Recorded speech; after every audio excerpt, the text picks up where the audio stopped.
Mains और NEET 2020 की परीक्षा को लेकर देश भर में राजनीति गर्म। एनटीए परीक्षा लेने पर अड़ा।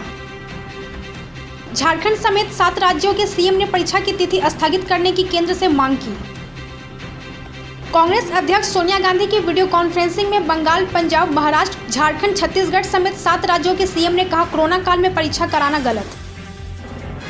जेईई मेंस में 9 लाख और नीट 2020 में देश भर में शामिल होंगे 15 लाख बच्चे।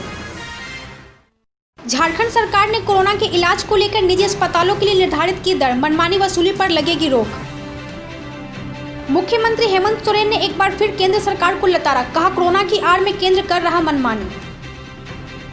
केंद्रीय वित्त मंत्री निर्मला सीतारमण की अध्यक्षता में आज होगी जीएसटी काउंसिल की बैठक, तनातनी के आसार। सुप्रीम कोर्ट ने कोरोना काल में बैंकों द्वारा जबरन ब्याज की वसूली पर केंद्र से 1 सप्ताह में मांगा जवाब। 31 अगस्त तक है मोराटोरियम।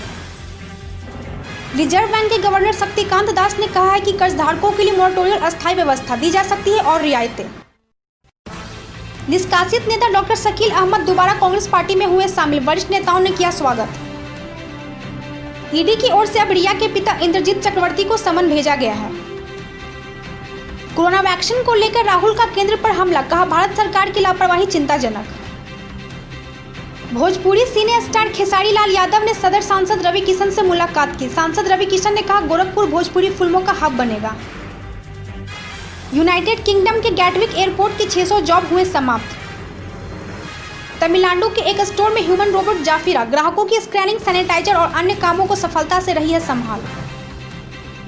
कोयला वाले घरों को रोशन तो करते ही हैं, बच्चों का भविष्य भी संवारते हैं।